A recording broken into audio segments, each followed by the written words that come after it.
Hey there, welcome to Silversmithing 104. This is the first tutorial in the class series that I'm doing, and this one we're going to be making a ring. So if you've already watched the first three tutorials, you should already have your shop set up. The one thing that I did not mention that you need for this tutorial is the supplies, and that is just a simple piece of sterling silver. I'm going to be using this. This is a 4mm by 2mm comfort fit piece of wire stock. You can use any kind of wire stock you want, but when you're first getting started, using something a bit on the thinner side is a little easier because it's going to be easier to work the metal around the mandrel, get the edges lined up, and so on. So you can order this from various different jewelry suppliers, and I'm going to put a couple links in the description about where you can get silver, sterling silver, gold, etc. And know that you're getting actual silver.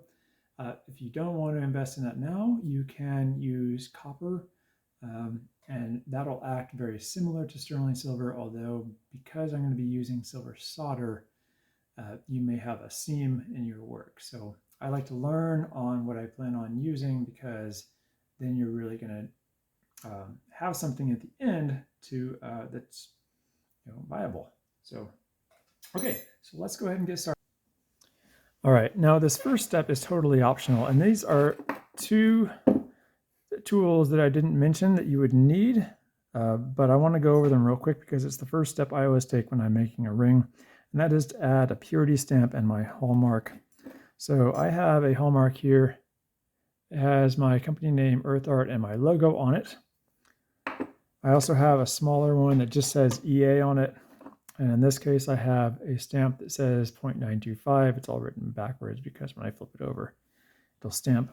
And I have a brass stamping hammer. I use brass because it is softer than steel. And over time, if you use steel on your stamps, you can damage them. So simply, if you do this, just line up the stamp here. And you want to do one quick hammer, not multiple hammers. That.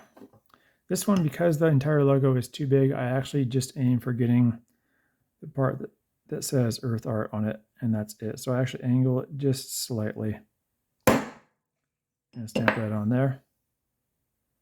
Now we've got Earth Art 925, 925 representing 92.5% silver, which is what sterling silver is made out of.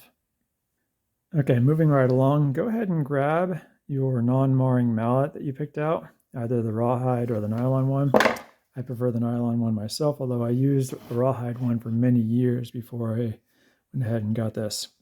So you've got your ring mandrel set up here, clamped down, and you have the ring sizes marked on the side. I like to keep the ring sizes off of the top of the hammer because they are cut into the metal, and so as you hit the metal against this ring mandrel or the silver, it can leave mars on the inside of your ring, which then have to be buffed out later. So if you did stamp your ring, start with the stamping course facing the mallet. Pick a ring size. I'm going to pick a ring size 7 and start about 2 ring sizes smaller. So I got it lined up with a 5 here. I hold it in my hand like this quite firmly with a bit of the metal overhanging. And I simply tap that over here. I'm going to try not to hit the camera here too much. And then once it's starting to bend, I just push a little bit more out, like a Pez dispenser here. And you can see it's bending over here.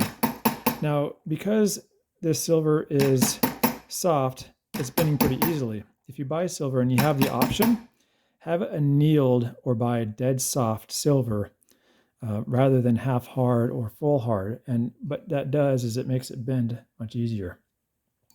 So once you get to this point, you're going to find that it won't want to go forward too much, and that's because you've got past the halfway point. If you have a small enough gauge at this point, what you can do is I can pinch this a little bit tighter with my hands. And the reason why you start out a little bit smaller is because of the fact that the metal springs back. So you can see I started at a 5 here, but if I slide it along, it gets to about a 6 before it stops. So if I slide it to a 6 and I hold it here, it will generate enough friction that I can then just pull this around. They do make special tools for this called ring benders, which are really handy, but I've never used one. They're expensive, but it is a possible upgrade for when you're working with much thicker metals. So at this point, I'm going to go ahead and to close that gap, just bend it over there to where it's lined up. So here's what I've got. If I slide this up here, it stops at about a 6.5. So I know I need to cut it right up here to give myself a size 7. All right, we're going to move over to our vise now. And this is one of those things that will take a bit of experience to get the hang of. But what you're basically doing is you're trying to imagine where you need to cut this upper part of the silver so that when it's folded over the rest of the way, it will line up with that bottom piece.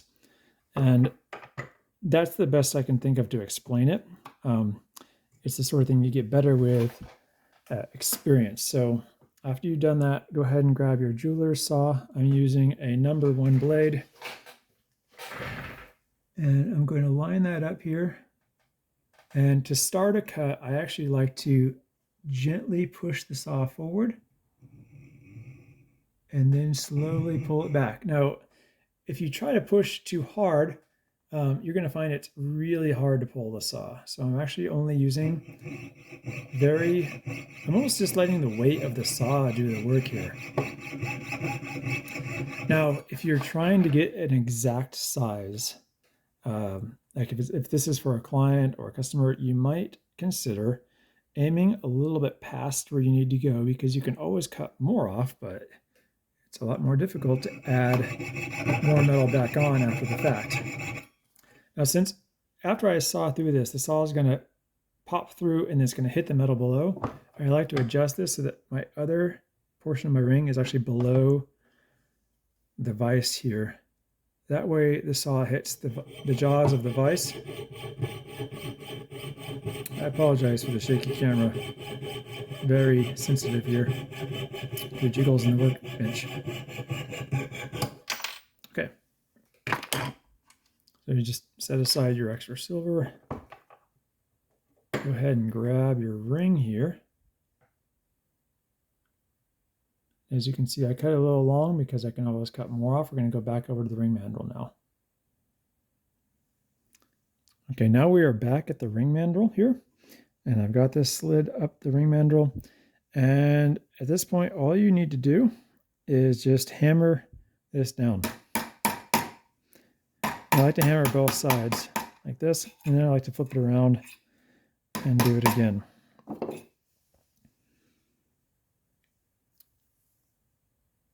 can see here, now we got our ends lined up. Now you can kind of torque it back and forth here. The goal is to get these so that there is no seam between them whatsoever, because your solder is not really going to fill that big of a gap.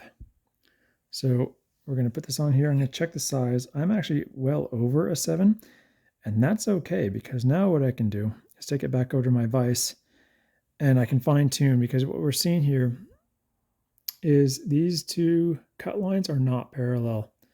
This one here on the right, that's the one I just cut. The previous one was cut at an angle, but I left myself a little bit of room to remove metal because this is a size 7.25 at the moment. So we're going to remove a little bit and then come back and try it again. Okay, we're back at the vise here, and I'm going to remove a small section of metal here, and I'm trying to line my saw cut so that it goes and lines up with my original cut here, so that when I bend these two down, they'll match up perfectly.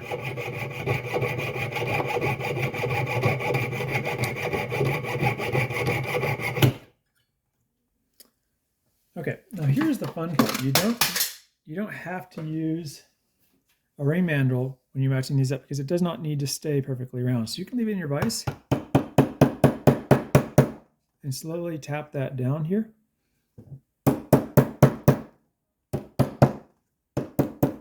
Tapping it back and forth here until I have it so that I have a nice tight connection here. And as you can see, this is good here. It's a little off on the sides, and I can show you how to fix that.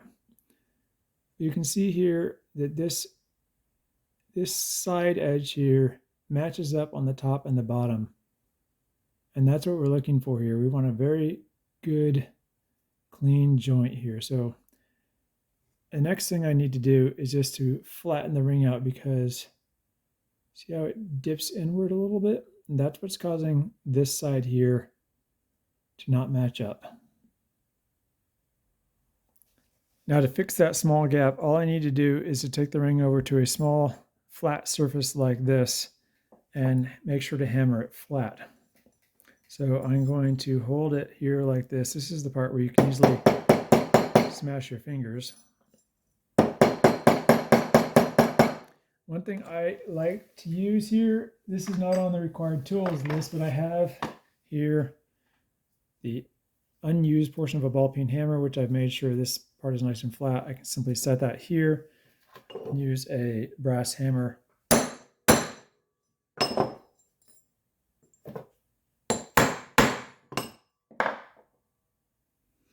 Okay, so my gap is wide, so I'm going to take it back over here to the vise. And I'm going to skip ahead, but the idea is to make sure that you get these perfectly lined up.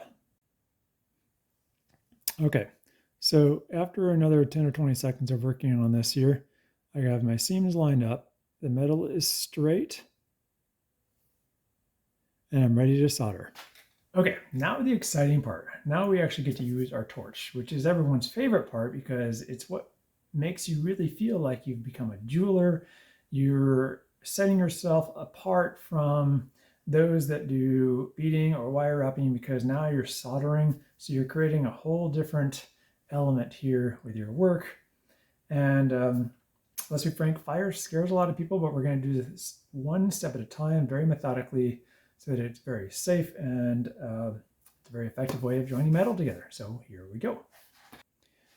Okay, for this step, you're going to need your hard silver solder, torch, insulated third-hand tweezers, the ring that you've prepared here, a pair of flush cutters, your flux, your pickle, as well as a pair of tweezers is really handy to have. I didn't mention that in the tools, but you will want to get a pair of tweezers. And one other critical item which you'll need is a pair of copper or bamboo tongs. That is because you cannot put steel, aluminum, or other ferrous items in the pickle. And well, I'll cover that in another lesson, but for now, just know that do not dip your tweezers in the pickle. Only silver, copper, gold, etc. goes in. So that's why I have a pair of copper tongs here, copper tweezers. So to get started, you're going to take your ring and you're going to hang the joint hanging down. Some people do it joint up, but I'll show you why I do it joint down here in a second. Joint faces downwards here. I'm going to zoom in the camera here so you can see what's going on. Okay, next you're going to take your solder here, and you need to clip off a small section, maybe about 1/8 of an inch or so. So clip those off using your flush cutters. Grab the piece here, and you're going to set that on the joint. I'm going to set my piece up a little bit so I have about a few inches here underneath it to work with, and set the solder right there on the joint. Now, you want to get picky about this because you want the solder to be on the joint, not to the left or the right. It needs to be touching both sides of the metal. Now you're going to put a piece of the flux right there on the joint. Okay, so now we're going to light our torch. I use one of these little flint clickers. It creates a little spark there. You can use a lighter, but I like these because it keeps my hand pretty far away. So when you're lighting a torch, you turn on the fuel first, obviously, because you cannot light oxygen. You need to light the propane. So you turn on the propane. Then you have a flame here. Then you're going to slowly add oxygen. So you have a nice flame here. I like to adjust it. You're not looking for a huge flame. You know, you can hear this hissing. That's too much. So we're gonna back it up here till we have something more like this here. So we're sticking out at a 1/2 inch, and we'll talk more about flame in another video, but for now, that's good enough.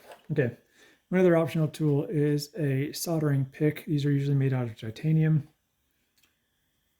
Now, solder travels in the direction of the heat, so we're ultimately going to want to heat from below. Turn on your fume extractor if you have one, or your fan, or whatever you're using. So I'm going to try to speak up to get rid of the volume of this fan here. Now, if your solder falls off while you're doing this, go ahead and just turn off your torch, set it aside, pick up the solder, put it back on, and carry on with what you were doing. Now, if you have magnification, I suggest using it so that you can make sure you can see what you're doing. What we're trying to do here is we're warming up the ring.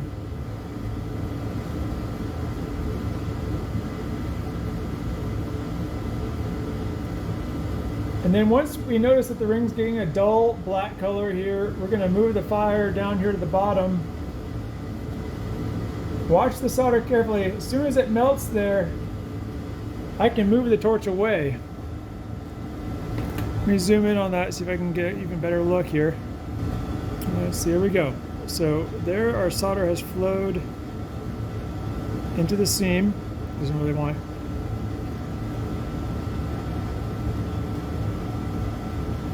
So what we're going to do now is I'm just going to drop this in my pickle here, right? I like to hold up the lid like a shield.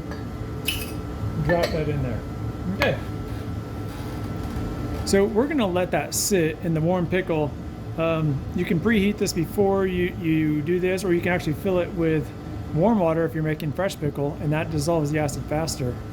Going to come back in a couple of hours after this has had a chance to sit in there for a little bit. One other thing, make sure that when you turn off your torch, you turn off both of the knobs. Now I'll show you one quick way to make sure that you do this. If you turn off your oxygen first and then your propane, you will know that it is off. Versus if you turn off your propane, if I have oxygen and propane, if you turn off the propane, my oxygen is still on, but I can't see that. It's a good way to waste a bunch of oxygen. So make sure you turn off your torch, set that aside, and then come back and check your ring after a few hours.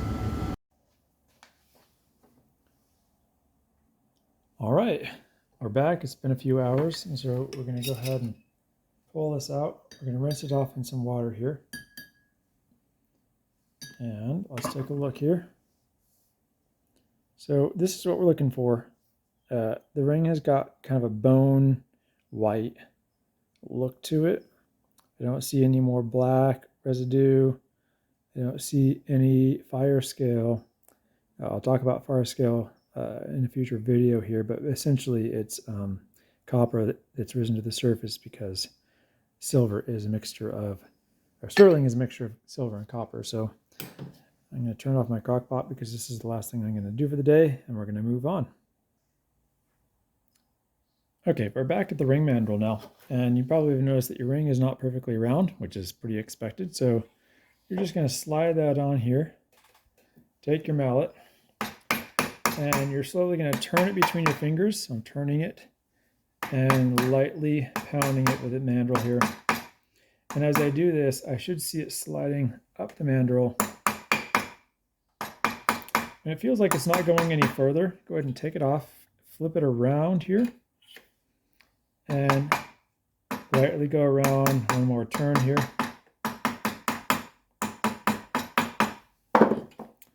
And when you take it off here, you should have a nice, perfectly round ring.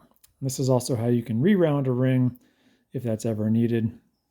So mine turned out to exactly a 7. If yours didn't turn out to exactly the size you wanted it to be, I am going to cover resizing in a different video. But for now, let's just go ahead and finish up this ring so that we can finish up the tutorial. Now, if we examine the ring closely, we can see here that there is a bit of a ridge on top. And of course, the solder seam on the inside needs to be cleaned up. So I like to do the outside of the ring and then the inside of the ring. So we're going to put this in our vise right here. Okay, so in 103, I gave you a supply list and I did not include a file. If you happen to have one, this is the ideal way to do this. If you don't have one and you want to finish using the supplies you have, you're going to use a rotary tool, but I'm going to show you how to do it both ways. With a file, you're simply going to lightly follow the contours here of the ring to take out that solder seam. I'm trying to remove as little metal as possible from either side. This is a fine grain file here, so it does a really good job. Let me see if I can zoom in on this a little bit here. Okay, so now we've got a nice close look here, and you can see I'm just very lightly following this contour around. And when I notice that the file mark shows up on both sides, instead of just one, if I file it here and it's not showing up on that second side, is because the ridge formed by the solder is preventing the file from touching the other side. So you want to keep rolling it around here until you have removed that whole seam. Now, if you're going to use your rotary tool, you might go with, say, a 240 grit sanding band would be just fine. So I'm going to chuck that into my Fordham handpiece here. And I actually want to go this way. If I go over it this way, then what happens is I'm sanding the ring, then the solder, then the ring. So there ends up being the same amount of soldering happening on, or sanding on both sides. And then I'm just going to end up with this like little bump shape right there. So instead, I want to isolate my to just where the seam is. Now this is faster than filing by far, which is good and bad. If you lose control, you can definitely take off more ring than you intended. So let's go ahead and take a close look at that here. Now to do the sides, we're going to do the same thing here. I want to go in the same, I want to lay it flat here. And this is where a file is really handy, because with a fine grain file here, I can lay the file flat on the ring and I can file across the whole surface, removing a uniform amount of metal. And if I do it to one side where the seam is, I want to do it to the other too, so that the entire ring is an even width all the way around. I do that until my seam is gone. I'm going to flip it over and do it to the other side too.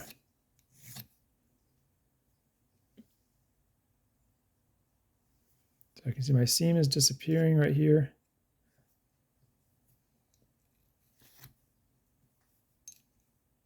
And if you're using a lighter file, then the file marks themselves will clean up faster in the next few steps. Okay, I'm happy with that. My solder seam's gone from the outside, it's gone from the inside. Now I just got to clean up the inside. I'll zoom out again here for this. For this, normally I would chuck this bit here into my polishing arbor because that gives me more control. But a lot of people will just hold these in their hand and do everything without a polishing arbor. Let's get it to focus here. There we go. Okay, so I have the solder seam here.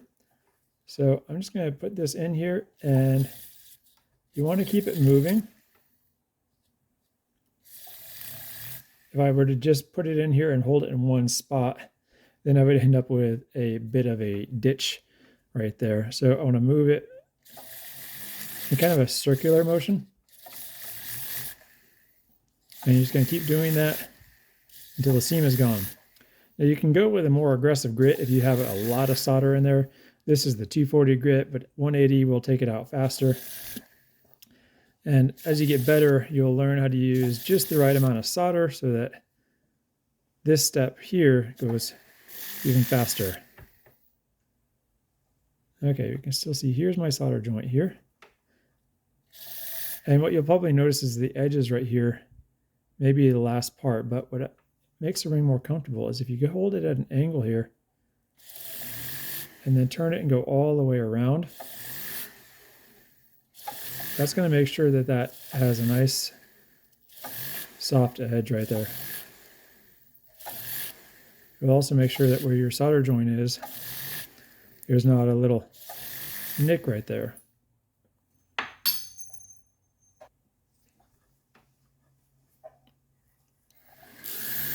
Oh, I'm going to do this on both sides.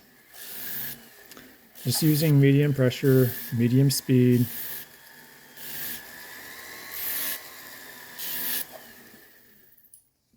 All right, that looks good.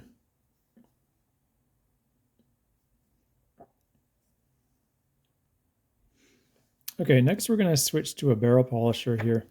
And these are going to put a medium to fine finish on here where it'll feel like a satin finish. You won't really be able to see any grain to the finish.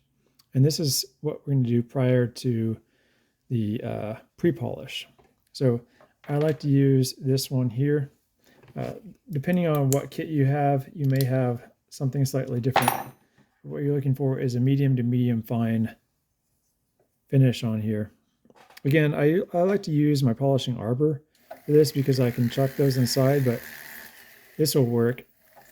I like to rotate it all the way around the inside, and then I rotate the ring and go around the inside again at an angle, flip it over, and repeat.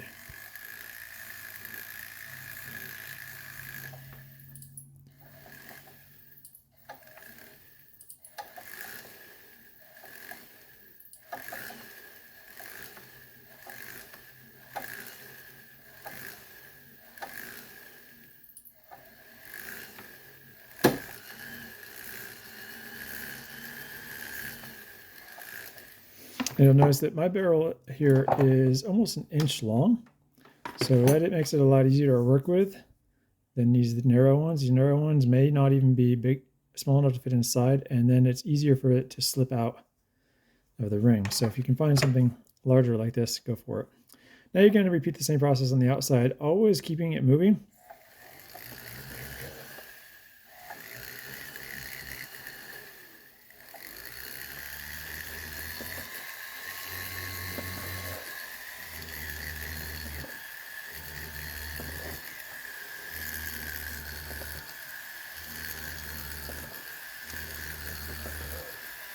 In the future, I'm going to do another class, and I'm going to use my polishing arbor for some of the other projects because that's what I'm actually more comfortable with. But again, this is the first tutorial, so we're going off of a minimum investment for tools here.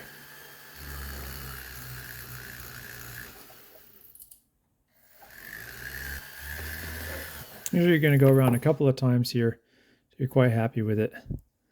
And now you're going to do the same thing on the sides here. And this can be a little bit tricky because it's hard to grab onto it. But again, keep it moving. Keep the ring rotating.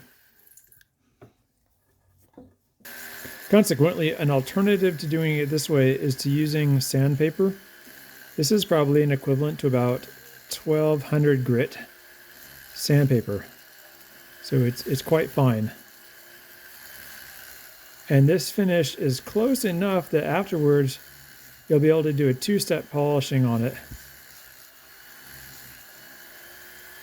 And you won't have to work really hard to remove any of the previous lines. So that's kind of the key here. Once you're happy with how that looks, we're going to go ahead and switch to a different brush here. Go ahead and remove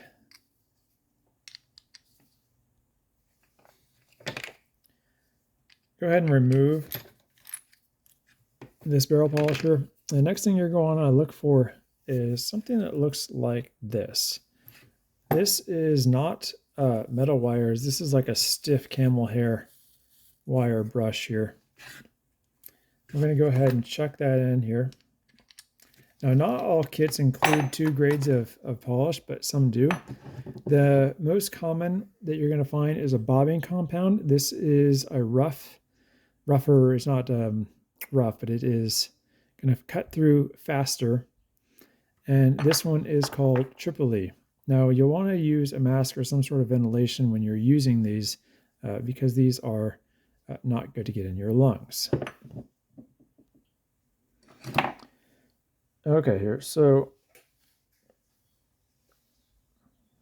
what you're going to want to do here, and I'm trying to work around my camera, so this is a bit cumbersome here. You're going to get a little bit on your wheel here. Now, this may or may not fit inside your ring, depending on the size of your ring. If it doesn't fit in here, you're just going to hold it at an angle here so that the bristles rub across the inside here. Try not to drop it.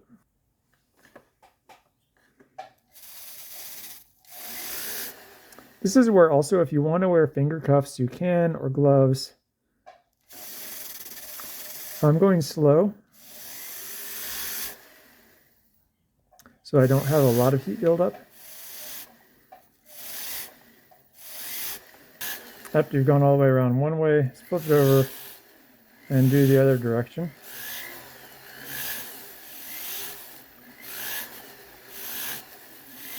Again, the alternative to this is to use a polishing arbor, in which you can simply turn it on and hold the ring, which is far easier.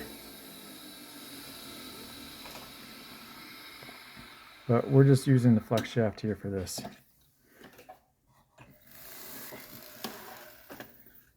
Okay, so now we're going to go ahead and we're going to do the sides of the ring.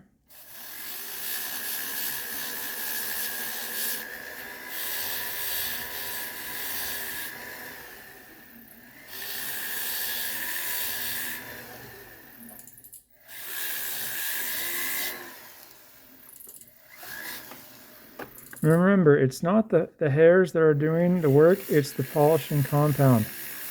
So if you notice that it doesn't really seem to be doing anything, you need to add a little more polishing compound.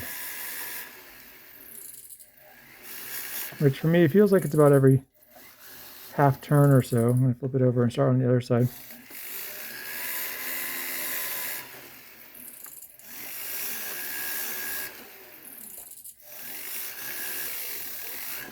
Okay, let's go ahead and go around the outside of our ring here. Let's go ahead and do that. Here is, remember, if you push too hard, this metal part in the middle is going to be hitting against your ring. And if you miss, it's going to hit against the outside. So a light touch is all you need. If you have the choice between these compounds, you would actually start out with the bobbing compound, then go to Triple, and then go to a final polish. But I happen to know that most kits are just going to include the Triple. Bobbing compound is a bit more of a specialty compound. But I really like it because it goes so much faster than the Triple that adding an extra step is usually worth it. It's also great for smoothing things.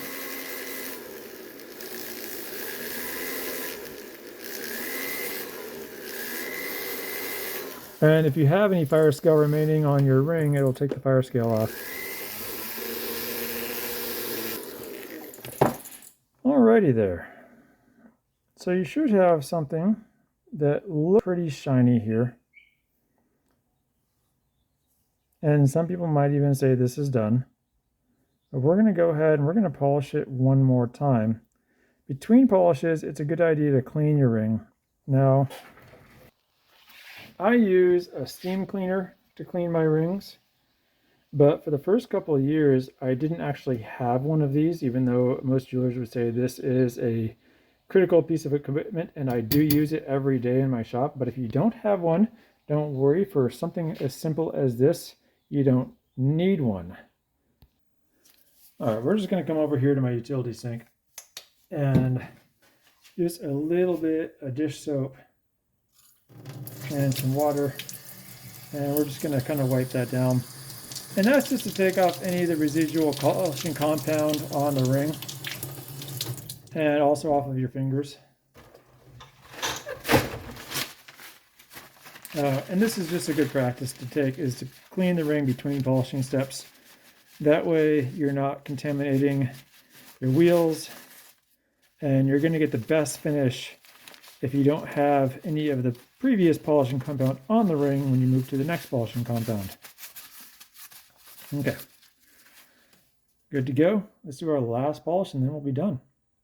Now, normally I would be using this polishing arbor here, but again, we're going with the assumption that you're just starting out. You might not have invested in all these tools yet, so we're going to go with something that you'll find in one of those accessory kits.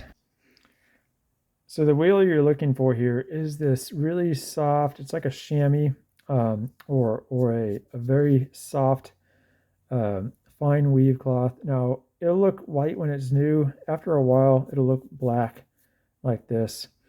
So I'm just going to go ahead and use this one here, which is about the right diameter for the ring I'm using. And I am using Fabulustre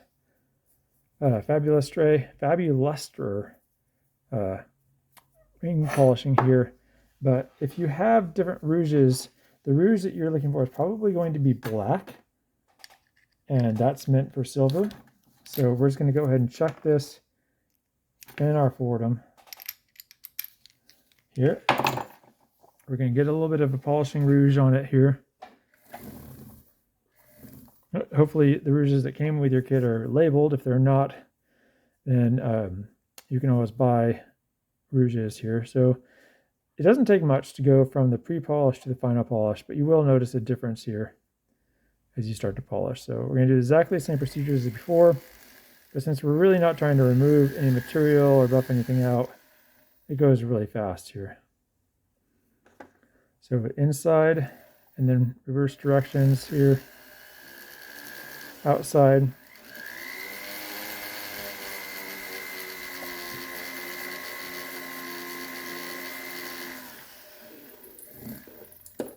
Again, remember it's the rouge that's doing the work here. The cloth is just a delivery device.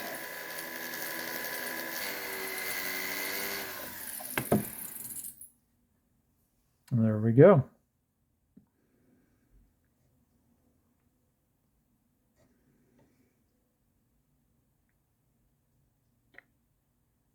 You can see I've got some rouge here that's stuck to my ring, so I'm going to go wipe that off here with a microfiber cloth. Alrighty, that concludes our lesson for the day. Our next project, Silversmithing 105, will be on how to create a simple bezel setting for a cabochon. For that lesson, you'll need at least 1 square inch of sterling silver sheet and 20 gauge, at least 3 inches of fine silver bezel wire, 24-26 gauge, a large cabochon, preferably around the size of a dime or larger, and a round or an oval, which are a lot easier to learn with. I'll be going over how to select your bezel wire at the beginning of the next video, so if you're unsure on which wire to pick, go ahead and start that video now and watch the intro. And I'll see you next time. Thanks for watching.